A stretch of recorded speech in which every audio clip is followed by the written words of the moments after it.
I'll never forget the day a store manager tried to humiliate me over a $20 purchase at the electronics store. She had no idea I was married to the man who actually owned the entire mall where she worked. I was just buying a simple phone charger that day. Before we jump back in, tell us where you're tuning in from, and if this story touches you, make sure you're subscribed, because tomorrow, I've saved something extra special for you. Hey everyone, I'm Rachel, and today I'm sharing the most shocking experience that completely transformed my perspective on how we treat each other. Before I dive into this incredible story, please hit that subscribe button and ring the bell for notifications.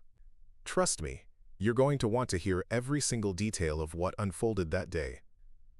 Let me take you back to that life-changing afternoon that showed me the true power of staying humble, no matter what your circumstances are. My name is Rachel Thompson, and I'm 27 years old. My life today is nothing like what anyone would expect when they discover I'm married to one of the most successful real estate moguls in the state.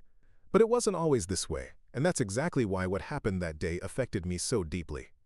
3 years ago, I was working as a freelance graphic designer, living in a small studio apartment above a bakery downtown. I was barely making ends meet, taking on any design project I could find, from wedding invitations to small business logos. My biggest luxury was my weekly coffee from the café across the street, and even that felt like a splurge most months.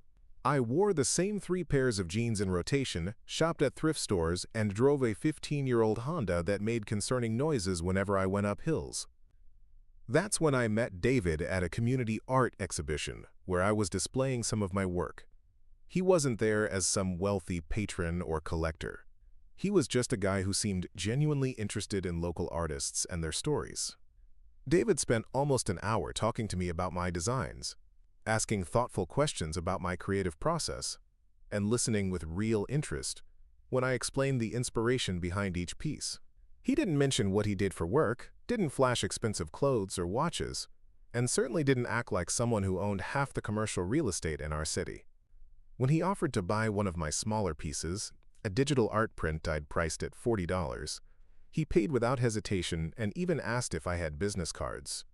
For weeks after that, we'd run into each other at coffee shops, bookstores, and local events.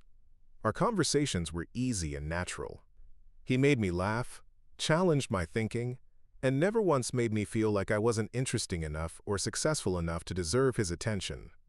David seemed like the kind of person who genuinely cared about others, who valued authenticity over appearances. When he finally asked me out for dinner, I said yes, because he made me feel comfortable being exactly who I was. Our first date was at a small Italian restaurant downtown, nothing fancy or pretentious, just good food and great conversation.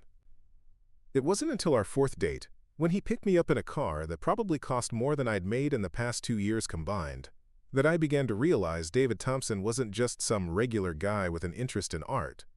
He was David Thompson, founder and CEO of Thompson Development Group, the company responsible for building 3 of the largest shopping centers in our metropolitan area, along with dozens of office buildings, residential complexes, and commercial spaces throughout the region. His company wasn't just successful, it was the kind of business empire that shaped entire neighborhoods and influenced local economic development. When I Googled his name that night after our date, I found articles in business journals calling him a visionary, discussing his innovative approaches to sustainable commercial development and his reputation for revitalizing struggling commercial areas. But here's what made David different from every wealthy person I'd ever imagined. He never let his success change how he treated people. During our entire courtship, he continued to be the same thoughtful, down-to-earth man I'd met at that art exhibition. He was genuinely interested in my work, supportive of my dreams, and never once made me feel like I should change anything about myself to fit into his world. When we talked about our future together, he consistently emphasized that he'd fallen in love with who I was, not who I might become if I started wearing designer clothes or carrying expensive purses. "Our own art gallery?" she said loudly during the toasts, gesturing toward a blonde woman who looked like she'd stepped out of a magazine. Such an impressive venture. Of course, her father's connections in the art world certainly helped. It's amazing what you can accomplish with the right background. The message was clear. I would never have the advantages or connections that came from being born into wealth, and therefore I would always be a liability to their son. The final straw came 2 weeks before our wedding. David and I had gone to his parents' house to finalize some last-minute details. We were sitting in their study when Patricia suddenly stood up and asked David to join her in the garden to discuss something private. Through the French doors, I could see them having an intense conversation, with Patricia gesturing emphatically and David shaking his head repeatedly. When they returned, David looked pale and angry. Patricia, however, seemed pleased with herself, as if she'd just won a significant victory.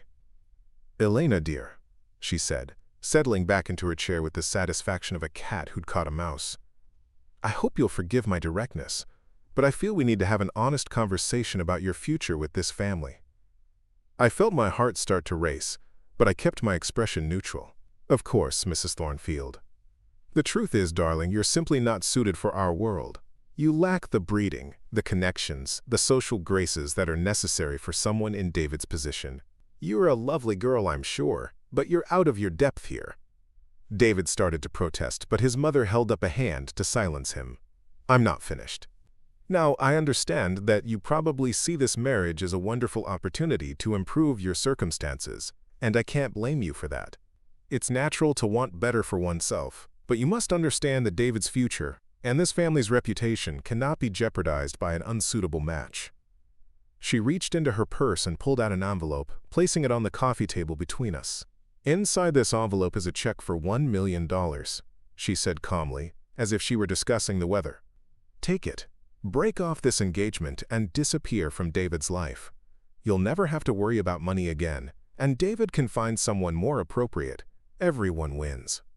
The room fell silent except for the ticking of an antique clock on the mantelpiece. David looked horrified, his face cycling through anger, embarrassment, and disbelief. "Mother, how dare you?" he began. "I dare because I love my son," Patricia interrupted.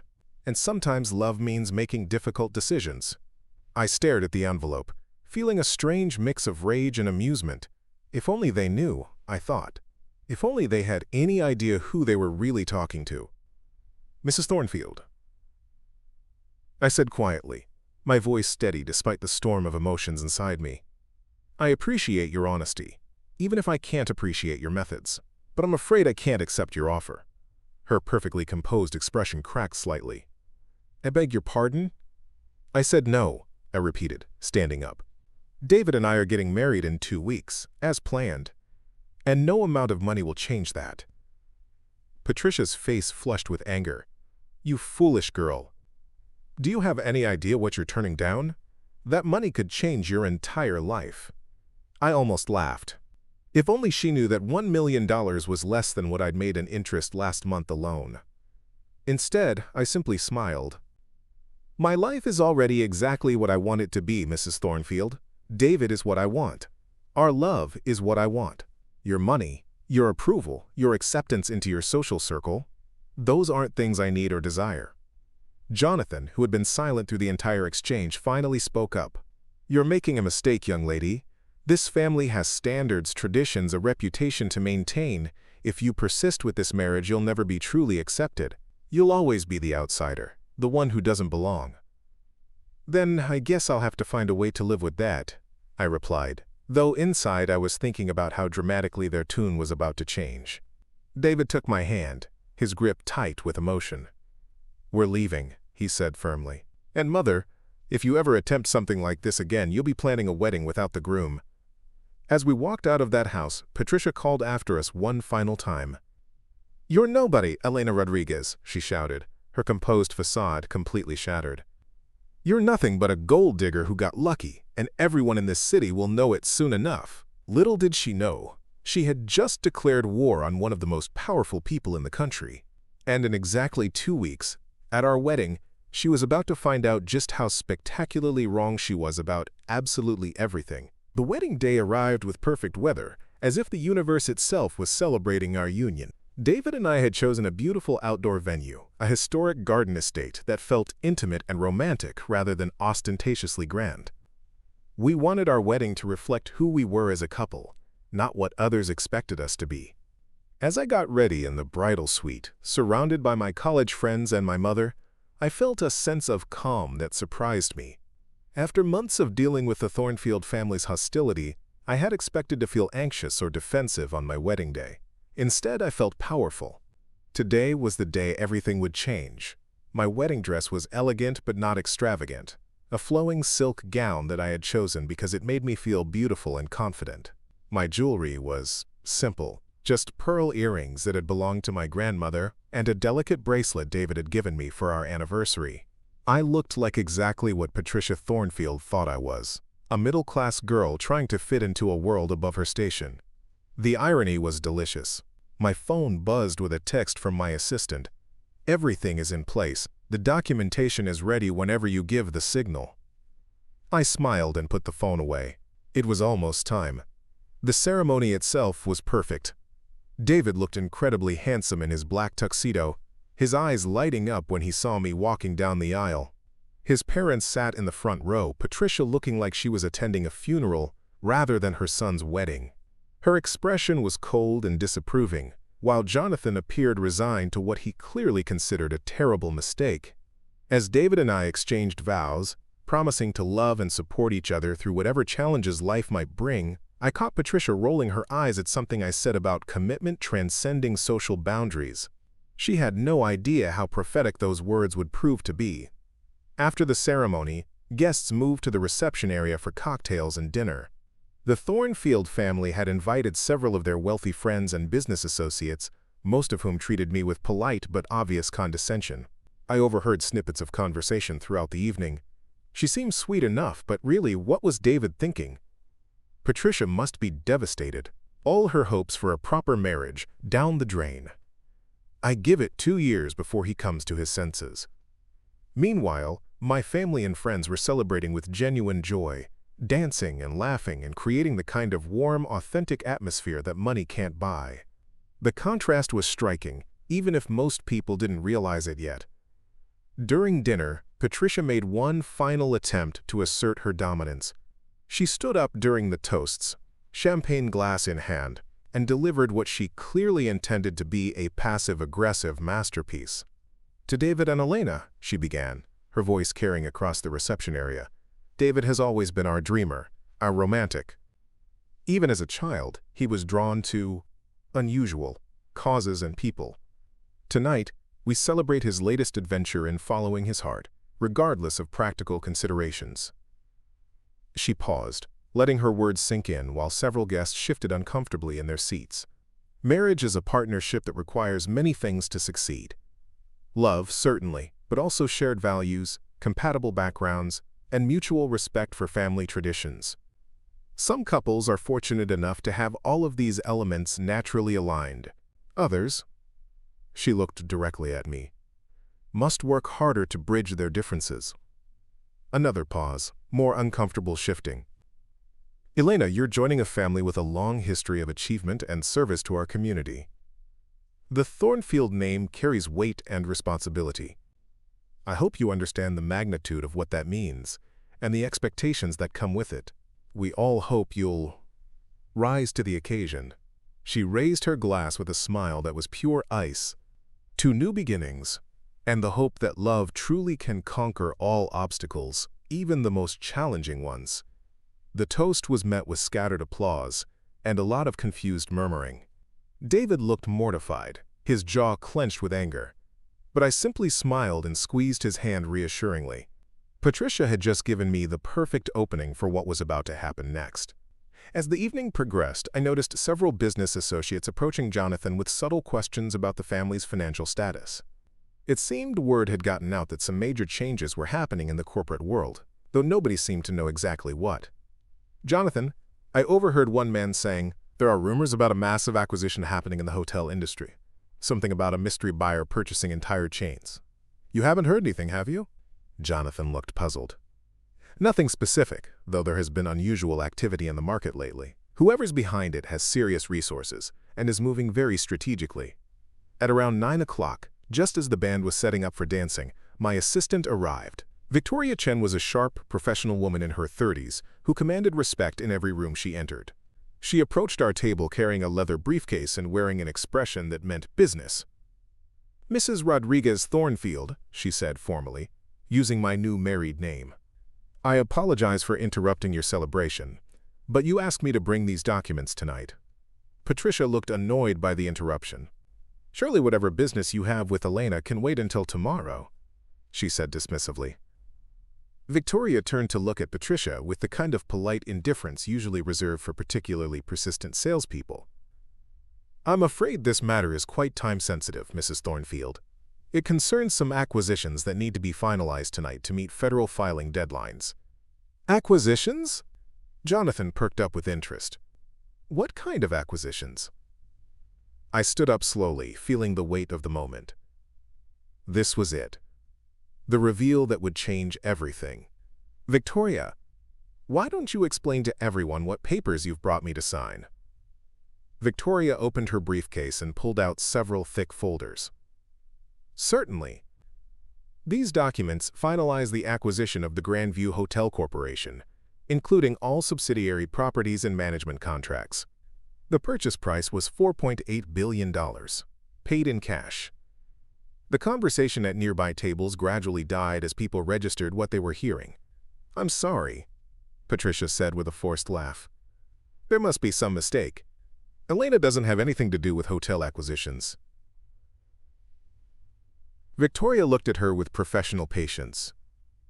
"Ma'am, I'm Ms. Rodriguez Thornfield's chief legal counsel. I've been handling her business affairs for the past 8 years. This acquisition makes her the largest private hotel owner in North America." You could have heard a pin drop. Jonathan's face had gone completely white. "That's impossible," he whispered. "The Grandview Corporation, that includes the Meridian chain, the coastal resort properties, and the Thornfield luxury hotels," Victoria added matter-of-factly. "Yes, sir. As of tomorrow morning, your family's hotel business will be owned by your new daughter-in-law." The silence that followed was deafening. Patricia looked like she might faint, gripping the edge of the table for support. David turned to look at me, his eyes wide with shock and dawning understanding. "Elena, what is she talking about?" I took his hands in mine, looking into his confused but trusting eyes. "David, there's something I need to tell you. Something I've been waiting for the right moment to share." By now, everyone at the reception was listening. The band had stopped setting up, servers had paused in their duties, and every conversation had ceased. "My name is Elena Rodriguez," I began, my voice carrying clearly across the silent gathering. "But what most of you don't know is that I'm also the founder and CEO of Meridian Holdings, one of the largest private investment firms in the country."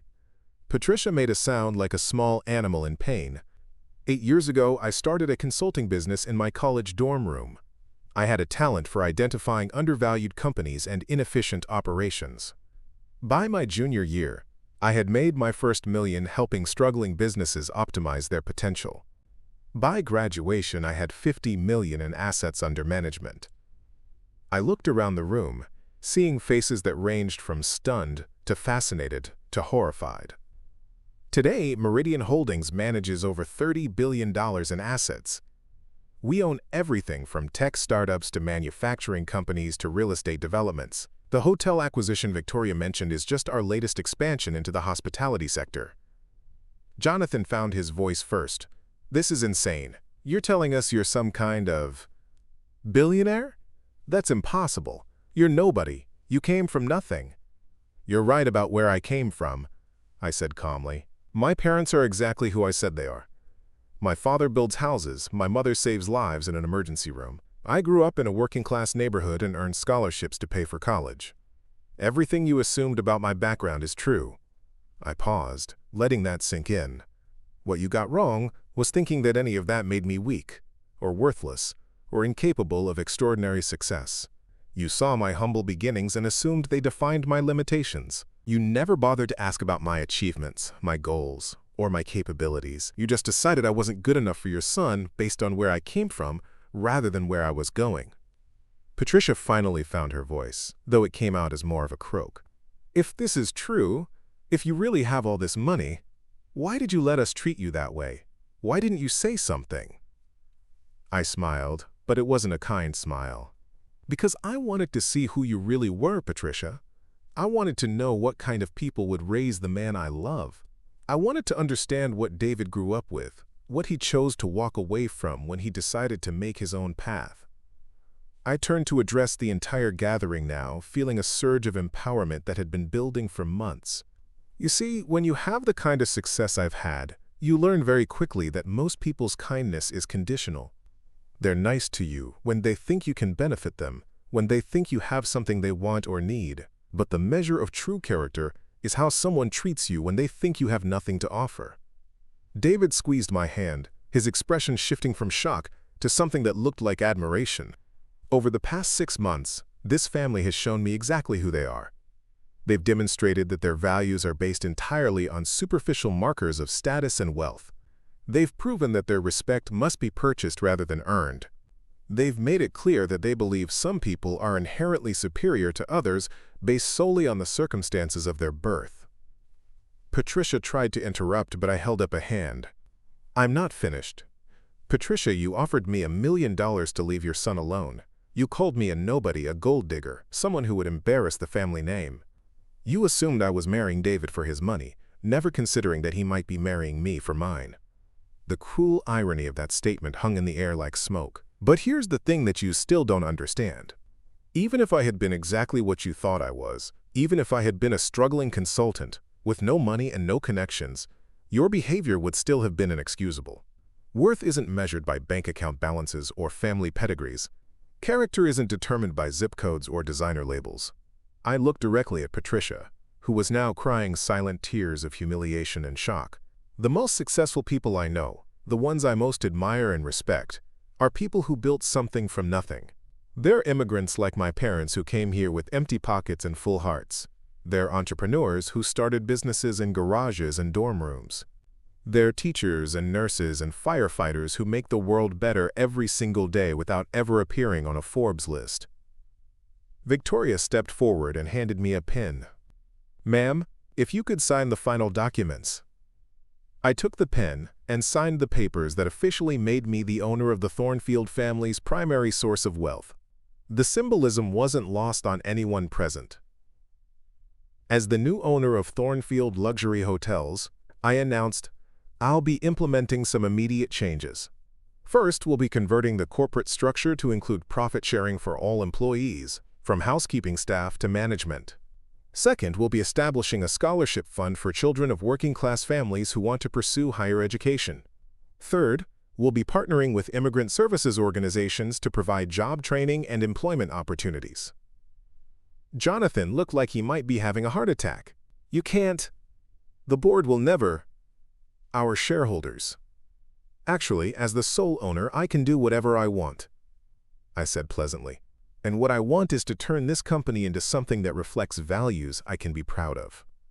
I turned back to David, who was looking at me with an expression of wonder and love that made my heart soar. David, I should have told you about this sooner, but I needed to be sure you loved me for who I am, not what I own. I needed to know that our relationship was real, that it was based on genuine connection and shared values rather than financial convenience. He pulled me into his arms, not caring that everyone was watching. Elena, I don't care if you're worth $30 billion or $30. I love you because you're brilliant and kind and strong enough to sit through months of my family's cruelty without once losing your dignity or your principles. The crowd burst into applause, though the Thornfield family members remained conspicuously silent. Over the next hour, the atmosphere at our reception completely transformed. Guests who had been treating me with condescension suddenly wanted to discuss business opportunities. People who had ignored me all evening were now eager to hear my thoughts on market trends and investment strategies. But the most interesting development was watching Patricia and Jonathan try to process their new reality. They approached me several times, alternating between attempts at apology and transparent efforts to salvage some kind of relationship that might benefit them financially. Elena, dear, Patricia said during one particularly awkward encounter, I hope you understand that everything I said earlier was just, well, a mother's protective instincts. I was simply trying to ensure David's happiness. By offering me money to disappear? I asked calmly. That was a misunderstanding, a moment of panic. Surely you can forgive a mother's concern for her son's future. I looked at this woman who had spent months trying to destroy my self-worth and smiled. Patricia, I forgive you, because holding on to anger would only hurt me. But forgiveness doesn't mean forgetting. It doesn't mean pretending your actions didn't reveal your true character. And it certainly doesn't mean I trust you or want a close relationship with you. Jonathan stepped forward, clearly hoping to salvage something from this disaster. Elena, I hope we can put this behind us and work together. After all, we're family now, and the hotel business is complicated. You'll need experienced guidance to navigate. Actually, Jonathan, I'll be bringing in my own management team. People who understand that success comes from treating everyone with respect, not just the people you think can benefit you. As the evening wound down and guests began to leave, many stopped to congratulate us and express their amazement at the evening's revelations. Several business leaders asked for meetings, entrepreneurs pitched ideas, and investors inquired about opportunities. But the most meaningful moment came when my parents approached me, tears in their eyes. Mija, my father said, using his pet name for me, we are so proud of you. Not because of your money or your success, but because you never forgot who you are or where you come from. My mother hugged me tightly. You showed them that respect is earned, not bought. You proved that character matters more than credit scores. As David and I prepared to leave for our honeymoon, Patricia made one final attempt to salvage her dignity. Elena, she said, approaching us at our car, I hope you'll consider that families can change, that people can grow. Perhaps we got off on the wrong foot, but surely we can start over. I looked at this woman who had caused me so much pain, who had tried so hard to destroy my relationship with her son, and I felt something unexpected.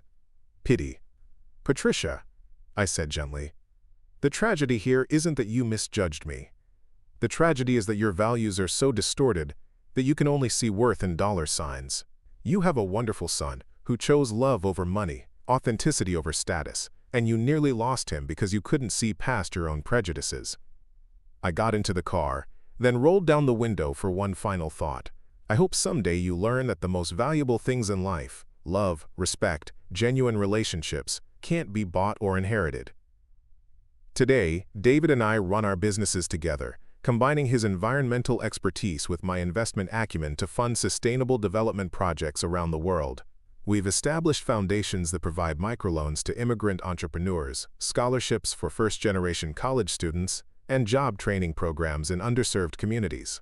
The Thornfield family has slowly begun to change, though it's been a gradual process.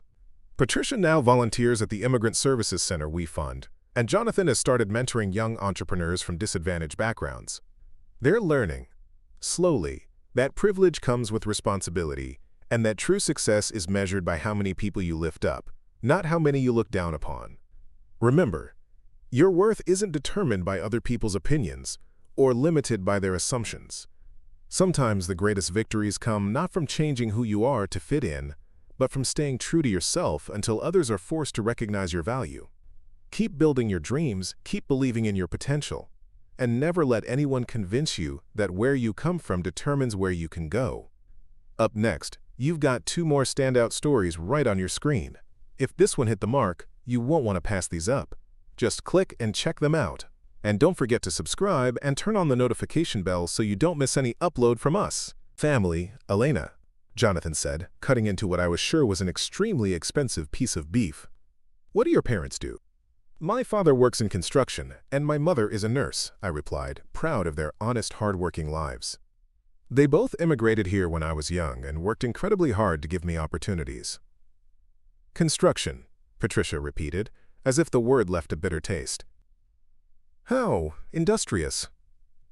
David shot his mother a warning look, but she ignored him, continuing her subtle interrogation. And where did you grow up, dear? In Riverside, I said, naming a working-class neighborhood on the other side of the city. It's a wonderful community. Very tight-knit and supportive. Oh yes, I think I've driven through there once, Patricia said dismissively. It's quite urban, isn't it? The evening continued in this vein, with every aspect of my background being subtly criticized or dismissed. My education was adequate, but not from an Ivy League school. My career plans were ambitious but unproven. My family was hardworking but common. By the time we left, I felt emotionally exhausted and completely demoralized. Preparing and narrating this story took us a lot of time, so if you are enjoying it, subscribe to our channel. It means a lot to us. Now back to the story. They'll come around, David assured me during the drive home, but I could hear the doubt in his voice. They just need time to get to know you. Unfortunately, time only seemed to make things worse. Over the following months, every interaction with the Thornfield family reinforced their initial assessment of me as an unsuitable match for their son. They never directly forbade our relationship, but their disapproval was a constant presence, like a storm cloud that never quite broke but never went away either. At David's birthday party, Patricia made a point of introducing me to other family members as David's friend, rather than his fiancée. At a charity fundraiser they dragged us to, Jonathan spent the entire evening explaining to business associates how David was still finding himself and would eventually, quote, settle down with someone more appropriate. The worst incident happened at a family wedding 3 months before our own. I had saved up to buy a beautiful dress for the occasion, something elegant and appropriate that I hoped would help me fit in better. I felt confident walking into the church, proud to be by David's side as we celebrated his cousin's marriage. During the reception, I found myself seated at a table with David's extended family while he was pulled away for photos. His aunt, Caroline, wasted no time in making her feelings known.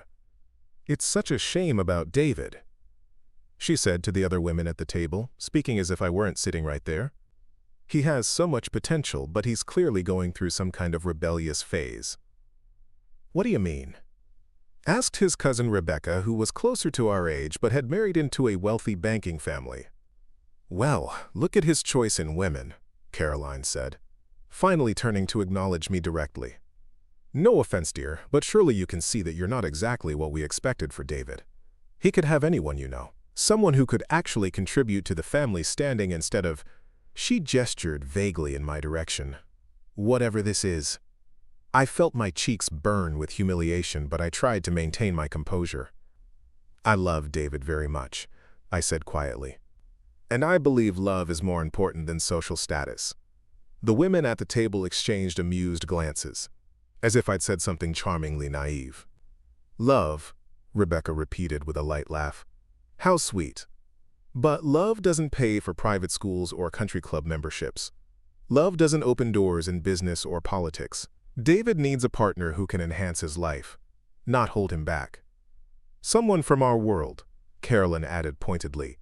"Someone who understands our values and traditions. Someone who won't embarrass the family name." I excused myself from the table before I could say something I'd regret, but their words followed me to the bathroom where I finally allowed myself to cry. When David found me later, I was composed again, but something fundamental had shifted in my resolve. The harassment continued through our engagement party, which the Thornfields insisted on hosting despite clearly wishing they didn't have to. Patricia made sure to invite several of David's ex-girlfriends, all from wealthy families, and spent the evening pointing out their various accomplishments and connections. "Did you know Amanda just opened?"